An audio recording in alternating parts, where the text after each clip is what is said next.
actually in Tennessee. I live in Knoxville, Tennessee, and I work at a middle school in Knoxville. And we are getting ready to start a liberty and equality unit. Mm-hmm. And in this unit, we are going to be digging into the abolitionist movement in America.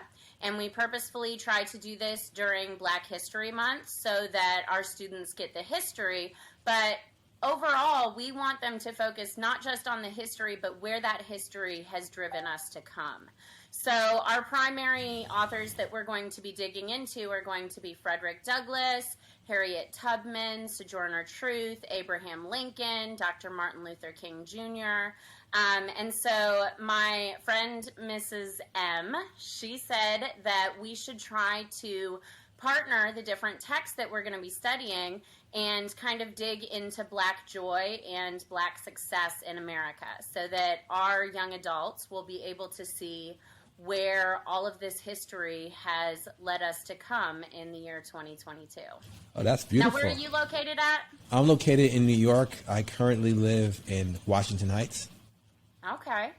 Yeah. My kids are obsessed with that area, of course, because of all of the musicals that have been coming out recently. Is there anything you can tell us about that area? About like musical, like in terms of what? What do you want to know? No, Washington Heights. They just Washington Heights. Oh, Washington Heights. So what do you want to know? What's it like living there? Oh, what's it like living in Washington Heights? I like it. It's a very festive area. At any point in time, you can come outside of your house and there can be a full-on block party because people like in the neighborhood, they enjoy music and it's a very cultural place in terms of like there's markets, like small little like markets in the area. So I like that part of Washington Heights. I love that. So I guess our first interview question is going to be, what is your current career path right now, and what kind of got you started and motivated on that? My career path. So I currently run a podcast called 9-5 Killers, and it is about people who have killed their day jobs to pursue their passion. And I'm on my 4th season, and what I do with that whole thing is I make sure that the people that what got me motivated is just like the way, how do I put this so the kids don't take this the wrong way? You know how sometimes you go to school and you have this idea that when you get out of school, there's going to be some job waiting for you that's amazing. And then you start to realize that what you think is amazing is not what you see in the workforce. So that's the best way I could describe it. What I do now is I do consulting for different businesses. I try to help them. I'm on a path even now, still growing.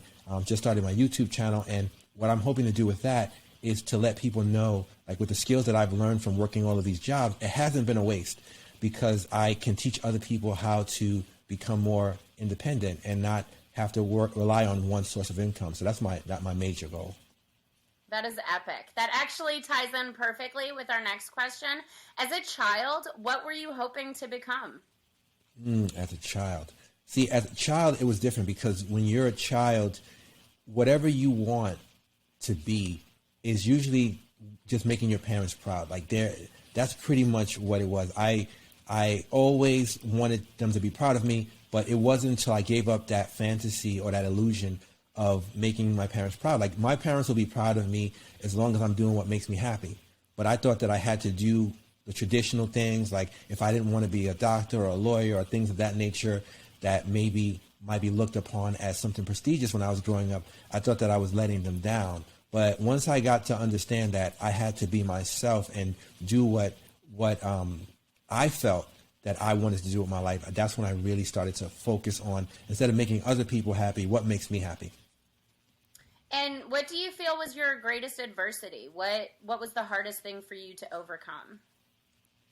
That's daily, like life in general. Like, I don't think that I can think of something that's a major adversity because what I go through, many people go through, and that is, for example, the way we are taught things are and then seeing what the reality is. So let's say, for example, when I was in school, it was taught if you work really hard, you can get wherever you want, but realizing that sometimes you have to be strategic.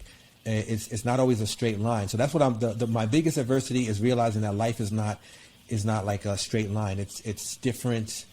There's different things that happen, and you have to be able to adapt with the times and learn as you grow. Is there anything that's really shaped your mindset as you've gone forth with your career? Yes. What I would say that shaped my mindset is you are responsible for where you end up. Like nobody else is responsible. So even if you feel like something is not fair, and we can all talk about things that are not fair, long lines at the bank, whatever it is, like you're responsible. So when you realize that you're responsible, then you know that there's no use complaining about it. You have to figure out a way, no matter what, to even the odds or to find the upper hand in whatever the situation is, because no one is there. And so that's my biggest takeaway that I've learned in mindset.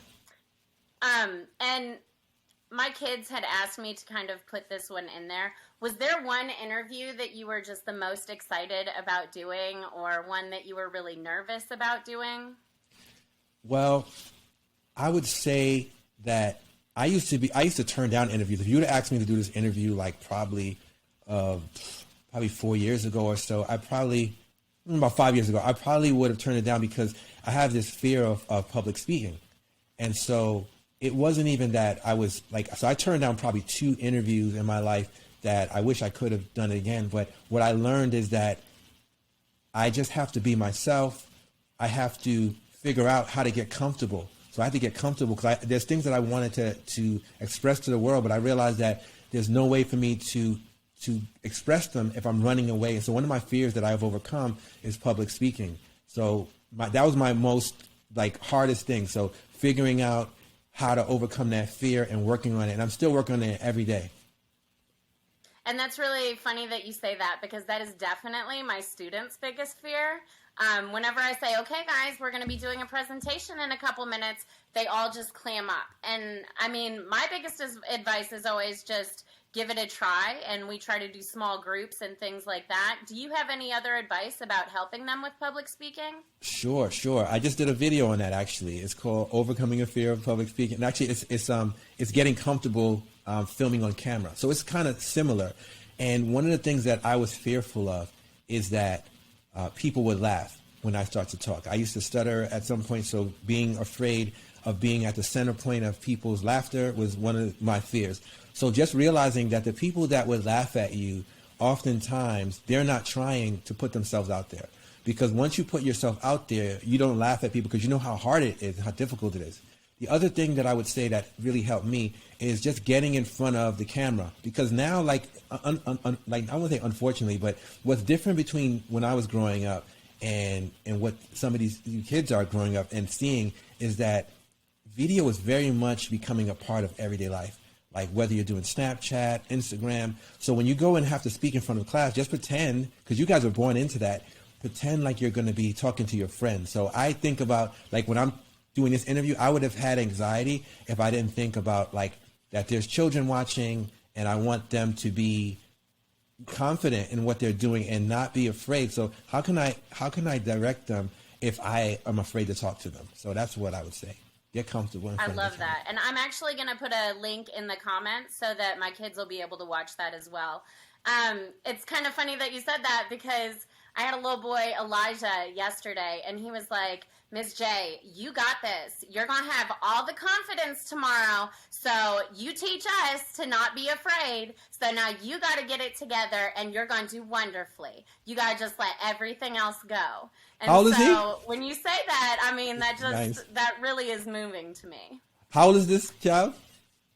He is 13, 14 maybe. Oh, he'd be mad that I didn't know that. We're going to say 13. 13. But that boy has a lot of confidence. You'll see him in some of my videos in the future. He asked if he could get a form filled out so that he could do the interviews. So. Oh, wow. That's awesome. Yeah. No, I like that. That's Isaiah, you said?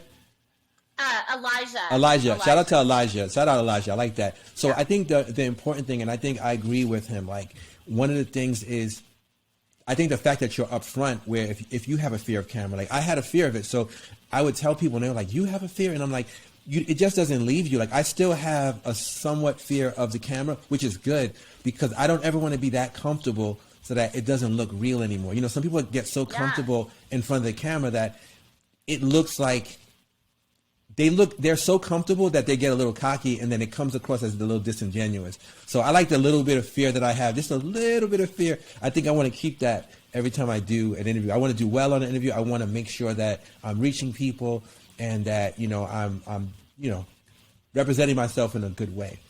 Absolutely. And I just have to clarify because for my students, the word disingenuous, it means that someone is not being genuine and they are not being truthful with themselves. Yes. All right, our next question.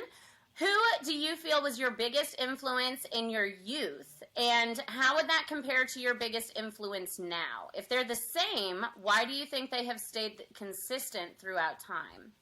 The biggest influence in my youth.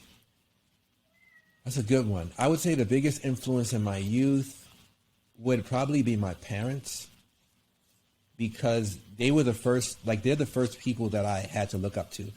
They're the ones that you see every day. So I think the role of the parent is very important in a child's life, and even as a young adult.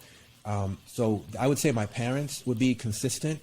And what's helpful with that is you realize that sometimes as them being parents, there was a time where I had to become my own man, right? So that means you can respect what your parents have to say, but ultimately it's my responsibility where I want to go in life. So constantly thinking of ways that they would be proud or impress them was taking up too much of my time as a young adult.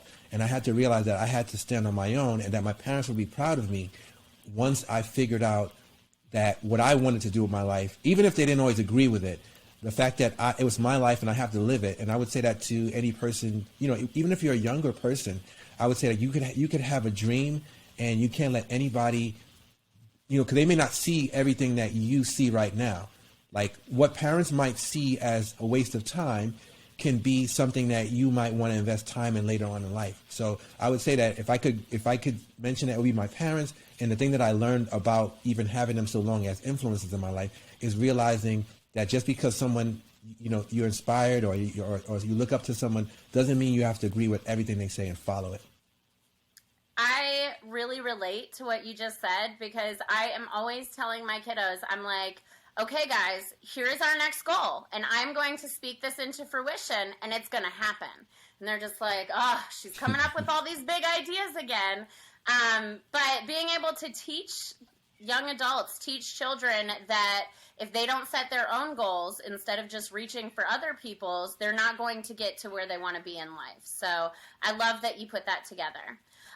So our next question is kind of a zinger. So don't be caught off guard and please answer truthfully. Okay. Dr. Martin Luther King Jr. stated, I have a dream that my 4 little children will not be judged by the color of their skin, but by the content of their character. Do you feel that in America in 2022 that his dream has fully come true? Why or why not? I believe that some of the dream has come true. I do believe that there's a lot of opportunities, not just for people of color, but also in terms of the way that we interact with people. Now, however, the part that I don't agree with, and I believe on both levels, that people still get caught up in the color of somebody's skin. Whether they're a person of color or someone who's white. Like I've seen it because I have a diverse group of people. So a lot of times what I find myself doing is explaining that in a situation, like if I'm with a person of color like myself and they're saying, well, they had one bad interaction with somebody who may happen to be white or whatever from another race, they will say, you see, that's what they're like. So they'll judge them in that way and vice versa. There are people, I've been in situations where someone has judged me and then they're surprised, like, oh my God, I can't believe, someone who's non-black will say, I can't believe that you did this. And I'm like, why not? And then they'll tell me, some people will be honest, not everybody, but some people are honest and say, I'll be honest with you. At my last job, this guy told me that I would be a supervisor if I wasn't black. So it happens. And so your people, word choice and your tone, like the way that you speak to people, it can change someone's mindset about an entire group of people. So I love that you were able to kind of pull out that idea because that's something that young adults have to deal with every single day. So that part that you said about like how you can change someone's mind, I would say this. I used to think that, but actually I don't really try. I think that it's like some people have their mind made up, and I think that they would make a reason why not to believe it. Because even friends and people that I know, that I would give them an example of somebody who goes exactly against whatever it is they tried, whatever generalization it is that they say. And then they'll go, oh, wow, interesting. And then I'll be doing it again and again and again. So I think that there's a quote that somebody told me: before someone convinced against their will keeps the same opinion. So you can bat people down with all the examples you want. And there's enough that you can see now. And if they decided that that's what they want to see, then I don't waste my time trying to convince those people. They'll have to figure out on their own. I guess that ties in perfectly with my last question. Sure. In your career, has there ever been an obstacle that you thought you wouldn't be able to overcome? Or were there achievements that you have doubted that you had the ability to accomplish? Okay, so I'll start with the obstacles that I thought I wouldn't overcome. Yes, my honors students worked really hard on these questions. So I like that. I told them they all had to be 2-pronged questions to keep I like you guessing.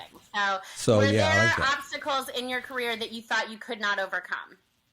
The obstacles that I thought I couldn't overcome, I would say, is daily sometimes. Like things that I think that I'm not going to be able to achieve, and then when I achieve them, there's something new. And sometimes I forget that I've achieved them. So one of those things would be, like, I thought that I would never, like, because of my fear of public speaking, I thought that I wasn't going to be able to be a podcaster. And I almost was going to resign myself to not doing it until somebody else said that I couldn't do it. And then that was the thing that got me riled up, because it's like if you tell yourself something, it's okay. But if somebody else says it, which I think we have to be careful of that. And I should touch on that. Even if you're telling yourself that you can't do something, sometimes you got to tell yourself to shut up, because that's sometimes your biggest hater, that no one tells to shut up, is the self-doubt that you have about doing things. So when this other person told me that I couldn't do it, and I was thinking I couldn't do it already, but they kind of solidified that I was going to try hard to do it. And I did. I went ahead. I joined a group called Columbia University's Toastmasters, where they help you with public speaking. And I went from doing I did probably a year and a half there. And I went from not being comfortable speaking in front of a crowd. It was a group of 75 people. I was able to speak in front of a group of 75 people. I won Best Speaker multiple times in a row there. And even though I no longer go there, I learned a lot from there. But then I also learned from doing that, I learned that there's nothing that you can't, if you don't put your mind to, that you can't accomplish. And you have to set those goals, not anybody else. And the second part of your question? The second part was, were there any achievements that you doubted you had the ability to accomplish? Any achievements that I doubted I had the ability to accomplish? I would probably say one of the things that I probably doubted I could accomplish was when I started my closing line for my podcast. I wasn't 100% certain that I could sell, the product, because I had started a t-shirt line before. It didn't do well. And so now I'm older. I'm like, man, am I going to fail again at this thing? And then I realized someone told me, just try it out, and I did. And I went ahead and like when you're starting out something and you kind of print up, I printed up 50 something hats to start out with, and not knowing if you're going to sell one. And there were people that that at my former job that every day would ask me, did you sell one yet? And not in a way that, hey, I hope you sell one, but not offering to buy one, but just, you didn't sell one yet, did you? Didn't sell one yet. And so when I sold one, I was super excited. Then I sold another one. And then when I sold my 20th one, and this person stopped asking. And the funny thing about it is, then once you accomplish things, people's memory get very short. The same people that told me I couldn't do it said they always knew that I could do it. And so that's what you're going to experience in life. People that doubted you, now once you accomplish the thing, either they really don't remember, or I don't know. But it's happened to me multiple times in my life where someone, and so that's one of the things that I thought I couldn't accomplish. I honestly, at some point, maybe on I think the second week of having all that merchandise, I thought I made a mistake. I thought I was going to get stuck with all these hats in my home.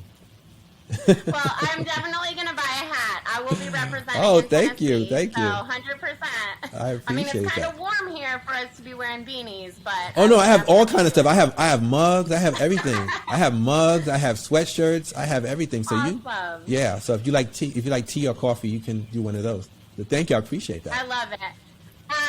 So I have to ask one more question because when I was going through the podcast videos with my students, they asked specifically, can you get that hairstylist lady? Can you ask him to get that hairstylist lady? I think it was Brandy, if I'm not sure. We were going through the different videos. It was the one that was the mother. Yeah, let me know who incredible businesswoman and serial entrepreneur, wife and mother. November 19th. It's your video from November 19th. From November 19th. From November 19th. Is it was it Brandy Bivens? November 19th? That sounds like Brandy. Let me look myself. I'll check myself. Was it the audio podcast? In a corporate environment for a Fortune 500 company for that's Brandy. years. Yeah. Yes.